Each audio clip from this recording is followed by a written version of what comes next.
तो फिल्म की शुरुआत फ्यूचर से दिखाई जाती है, जहां अब जमीन पर बड़े बड़े सिंक होल बन गए थे और इनके अंदर फटने वाले वॉल्केनो के बाद इन्हीं सिंक होल में से अजीब बड़ी बड़ी क्रिएचर्स निकलने लगी, जो इंसानों पर हमला करके उन्हें मार देती थी। थोड़े ही अरसे में दुनिया की 90% आबादी को इन क्रिएचर्स ने मार डाला, पर इंसानों को इनको मारने का कोई तरीका नहीं मिला, इसलिए इन क्रिएचर्स को रीपर का नाम दिया गया। बचे हुए कुछ इंसानों ने नोटिस किया कि ये क्रिएचर 8000 फीट की बुलंदी पर जाने से डरते हैं। ऐसा क्यों था, वजह तो ये लोग नहीं जानते थे, लेकिन इनसे बचने के लिए अब जितने भी थोड़े बहुत लोग थे वो पहाड़ियों के ऊपर जाकर बसने लगे। जरूरत के बस थोड़े सामान के साथ यहाँ जिंदगी गुजारना काफी मुश्किल हो गई थी। इन्हीं सर्वाइवर्स में था एक बच्चा हंटर भी, जो अपनी कम्युनिटी में सिर्फ एक ही बच्चा था जिसे अब अपनी जिंदगी बोर लगने लगी थी। एक दिन वो अपने ही जैसे और लोगों की मिलने की उम्मीद में पहाड़ी से नीचे चला आता है, जहाँ उन रीपर्स का खतरा था। ढूंढने पर उसे इंसान तो नहीं मिलते, लेकिन एक रीपर उसके पीछे पड़ जाता है। अपनी जान बचाने के लिए हंटर भागा जितना तेजी से वो भाग सकता था, और ठीक वक्त पर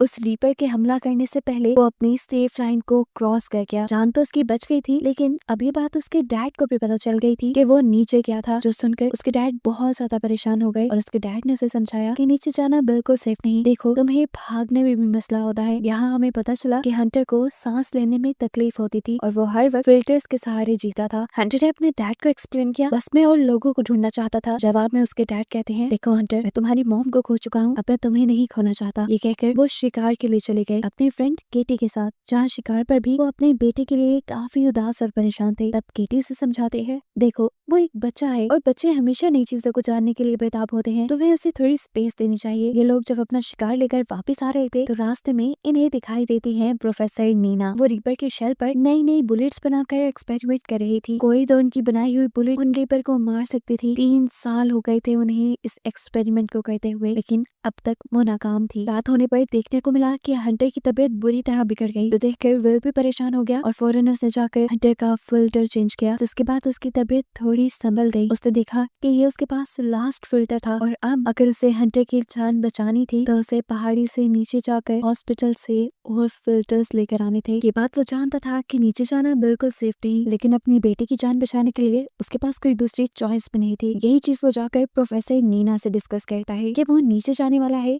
और उसने नीचे जाने के लिए एक सेफ रोड भी ढूंढा है। लेकिन नीना को उसकी बात पे यकीन नहीं था, क्योंकि उसे लगता था कि नीचे कोई सेफ जोन नहीं, इसलिए वो उसकी मदद करने को इनकार कर देती है और विल अकेले ही जाने का फैसला करता है। कुछ वेपन्स लिए वो नीचे जाने के लिए तैयार ही था कि केटी भी उसके साथ आ गई, जो उसकी दोस्त थी। विल इसे साथ ले जाना तो नहीं चाहता था, लेकिन केटी उसे बताती है, मेरा तो वैसे भी इस दुनिया में कोई नहीं, अच्छा है ना मैं हंटर की जान ही बचा लूं। वेपन्स लिए वो लोग सफर पे निकल ही रहे थे कि प्रोफेसर नीना उन्हें जाते देख रही थी। आखिर उनसे भी रहा नहीं किया और उन्होंने भी विल का ग्रुप ज्वाइन कर लिया, क्योंकि वो जानती थी जो वो ऊपर रहकर नहीं कर पा रही वो नीचे अपनी लैब में जाकर कर पाएंगी। वो एक ऐसी बुलेट जरूर तैयार कर लेगी जिनसे उन रीपर्स को मारा जा सके। ये लोग नीचे शहर तक जाने के लिए एक खास रूट का इस्तेमाल कर रहे थे, जहाँ पर रीपर्स के होने के कम से कम चांसेस थे। प्रोफेसर नीना यहाँ इन्हें अपनी मॉडिफाई की हुई कंपास दिखाती हैं, जो दूर से ही रीपर्स को डिटेक्ट कर सकती थी, क्योंकि रीपर्स के अंदर से इलेक्ट्रोमैग्नेटिक वेव्स निकल रही थी। काफी चलने के बाद आखिर ये लोग एक ऐसी जगह पर पहुंचते हैं जहां इन्हें खतरा था रीपर्स के होने का, लेकिन प्रोफेसर नीना की कंपास यहाँ पर दूर दूर किसी भी रीपर के ना होने की खबर देती है और ये लोग अपना सफर कंटिन्यू कर देते हैं।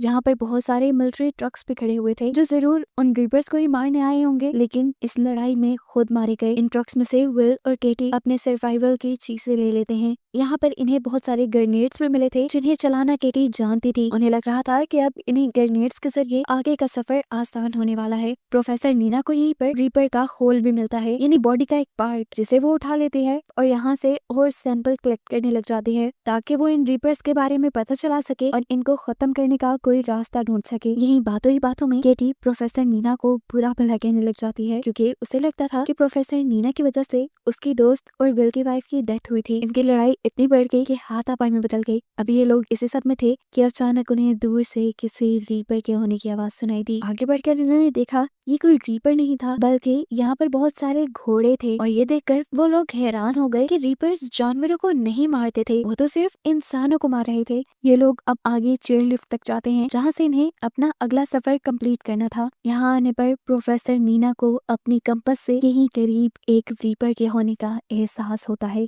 ये लोग जब अर्थ के फिर देखते हैं उन्हें एक तरफ के दरख्त जलते दिखाई देते हैं, यानी मॉन्स्टर वही था। अगर इन्हें अपनी जान बचानी थी तो फौरन यहाँ से भागना था। फिल और प्रोफेसर नीना बैठ जाते हैं चेयर लिफ्ट के अंदर, जबकि केटी इसकी पावर सप्लाई चलाने की ट्राई करती है। अब जैसे जैसे वो रीपर केटी के करीब आ रहा था, केटी घबरा रही थी। इसी घबराहट में वो रीपर के पास एक ग्रेनेड फेंक देती है, जिसकी वजह से वहाँ बहुत बड़ा धमाका तो हुआ, लेकिन रीपर को इस धमाके से कोई असर नहीं हुआ। ये लोग जल्दी से अपनी चेयर लिफ्ट ऑन करके उसे चला लेते हैं और दूसरी तरफ हमें दिखाया जाता है कि केटी टावर पे चढ़कर अब चेयर लिफ्ट के ऊपर चढ़ने की कोशिश में थी। वो टावर से जैसे ही चेयर लिफ्ट की तरफ जंप करती है तो बदकिस्मती से वो चेयर के ऊपर जंप नहीं कर पाई। वो गिरने ही वाली थी, लेकिन तभी उसे विल ने हाथ पकड़कर बचा लिया। लेकिन इस सब के बावजूद भी मुश्किलें हल नहीं हुई, क्योंकि रीपर अब बिल्कुल उनके पीछे आ चुका था और उनकी चेयर की केबल्स को बुरी तरह हिला रहा था, जिसकी वजह से इनकी चेयर लिफ्ट ही टूटकर नीचे गिर जाती है। और अब अपनी जान बचाने के लिए ये लोग वापसी का रास्ता अपना लेते हैं, यानी ऊंचाई की तरफ भागने लग जाते हैं जहाँ पर ये रीपर्स नहीं आ सकते थे।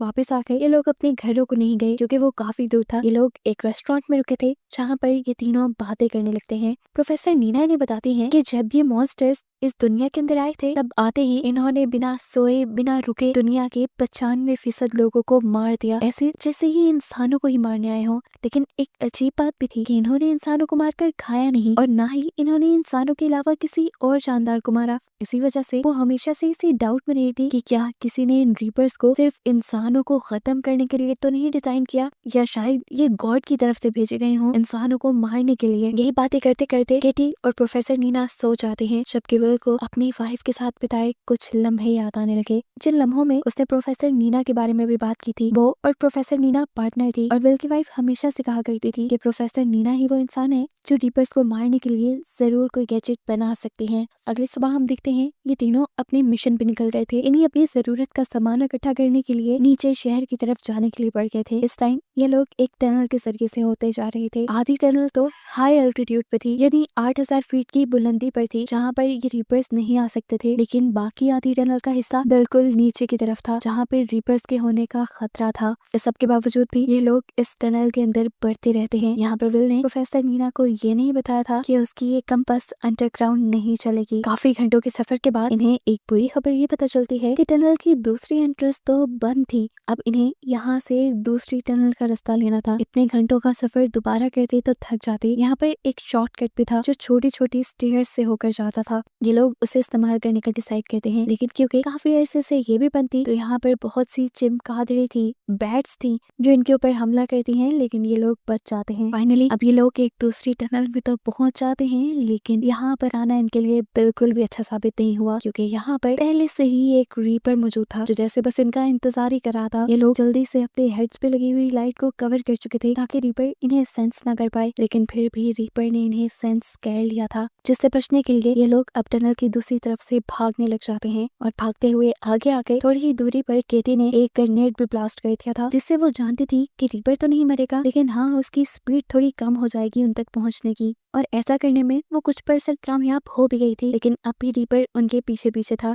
इसमें इतपा पीछे मुड़कर विल भी उनके ऊपर गोलियां चलाकर उन्हें रोकने की कोशिश करता है, लेकिन कोई भी गोली रीपर के ऊपर असर नहीं कर रही थी। किस्मत इनकी अच्छी थी कि इन्हें इसी टनल के अंदर एक छोटा सा और गार मिल गया, जिसके अंदर ये तीनों चले जाते हैं। इसी गार के अंदर रीपर भी अपनी जलती हुई टेल को इनके मुंह के बिल्कुल करीब कर लेता है, जिससे इनके सांस खुश्क हो गए थे। लेकिन विल ने यहाँ पर भी सेहानत दिखाई और माचिस जलाकर दूसरी तरफ फेंक दी, जिससे रीपर रोशनी को दूसरी तरफ देखकर डिस्ट्रैक्ट हो गया। अब ये लोग इसी गार की दूसरी तरफ से रास्ता बनाते हुए यहाँ से बाहर निकलने की कोशिश करते हैं, लेकिन एक और मर्तबा रीपर इसी गार के अंदर अपनी टेल डालकर विल के ऊपर हमला करने की कोशिश करता है, क्योंकि वो पीछे था। लेकिन किसी तरह विल इस हमले से बच गया। केटी सबसे आगे थी। जल्दबाजी में वो एक ऐसी टनल के अंदर चली जाती है जहाँ पर एक और रीपर मौजूद था, और इस मर्तबा रीपर ने उसके ऊपर कोई तरस नहीं खाया और उसे हमला करके मार डाला। हालांकि पीछे से नीना उसे बचाने की कोशिश करती रही, लेकिन सब नाकाम हो गया। आखिरी चॉइस पर बस नीना को वहाँ से बाहर निकलती हुई एक लैडर, एक सीढ़ी दिखाई दी, जिसके ऊपर चढ़कर वो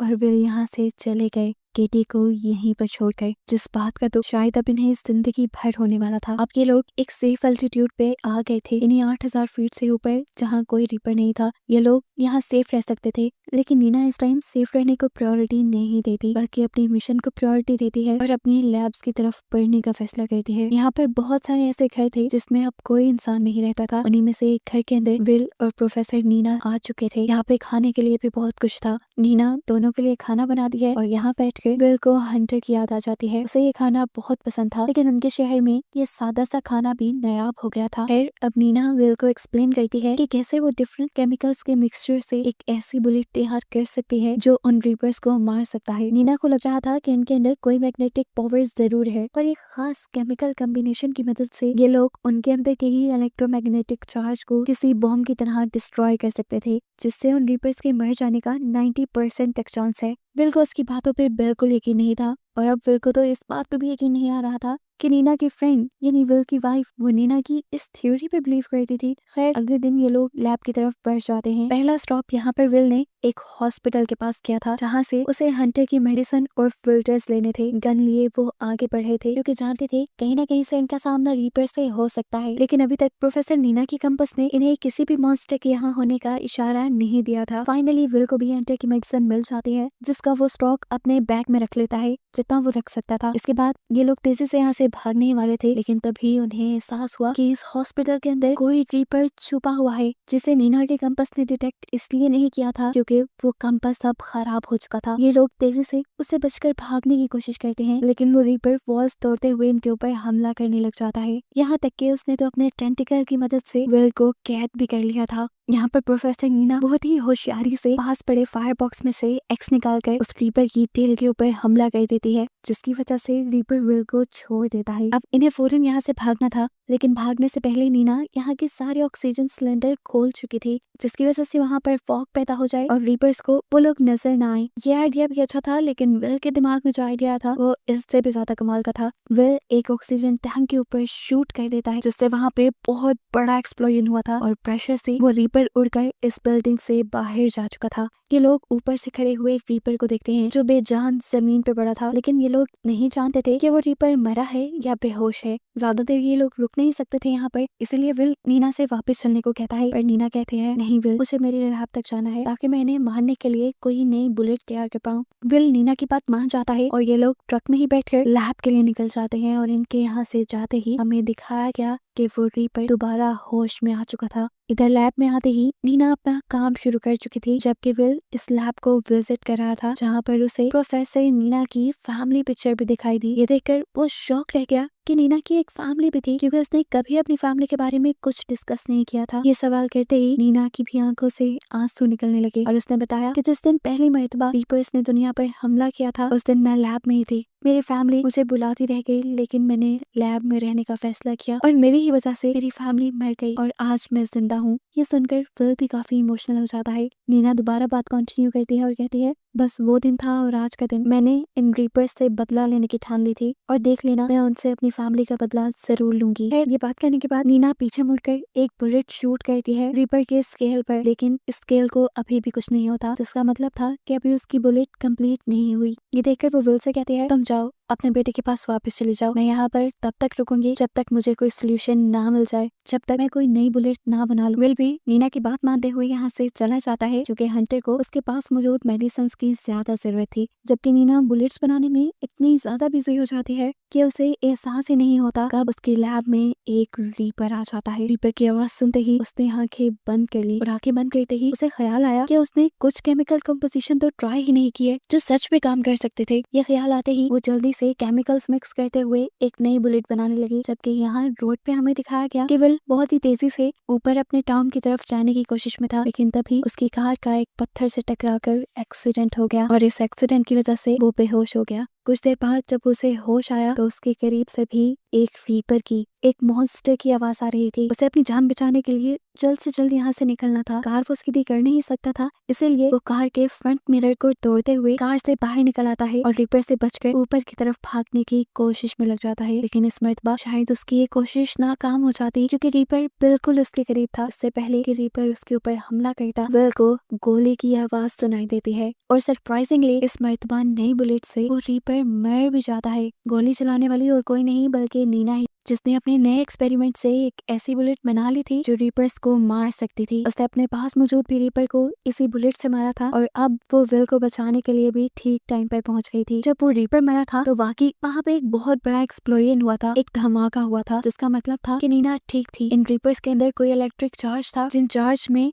इलेक्ट्रिक कॉम्बिनेशन मिलने की वजह से वो ब्लास्ट हो गए। अब नीना और विल ने जब पास जाकर इस मरे हुए रीपर को देखा तो इन्हें मालूम हुआ कि ये रीपर कोई जानवर नहीं थे, कोई क्रिएचर नहीं थे, बल्कि ये रोबोट मॉन्स्टर्स थे जिन्हें बनाया गया था। जरूर किसी ने इन्हें सिर्फ इंसानों को मारने के लिए ही बनाया था। और ये बात समझते ही ये लोग शॉक हो जाते हैं। विल अभी भी कंफ्यूज था ये जानकर कि आखिर कौन हो सकता है जो इंसानों को मारने के लिए इतने सारे मॉन्स्टर्स को भेजे। नीना जवाब देती है एलियंस, या एलियंस के भेजे गए मॉन्स्टर रोबोट्स हैं। नीना ने विल को ये भी एक्सप्लेन किया कि ये 8,000 फीट की बुलंदी पे इसलिए नहीं आ सकते क्योंकि इनकी प्रोग्रामिंग में कोई गड़बड़ हो गई होगी, जिसकी वजह से हाई अल्टीट्यूड पे ये लोग फंक्शन नहीं कर पाते होंगे। फाइनली नीना अपनी बनाई हुई बुलेट से अपने रास्ते में आने वाले सारे रीपर्स को मारते हुए पहुंच जाती है अपने कैंप तक, जहां आज वो बहुत ज्यादा खुश थी क्योंकि उसने अपने दुश्मनों को मारने के लिए एक रास्ता खोज लिया था। वो यहाँ अपना एक पायरेट फ्लैग रेस करती है, जिससे सभी लोगों को पता चल जाता है कि उन लोगों ने रीपर्स को मारने का कोई तरीका निकाल लिया है।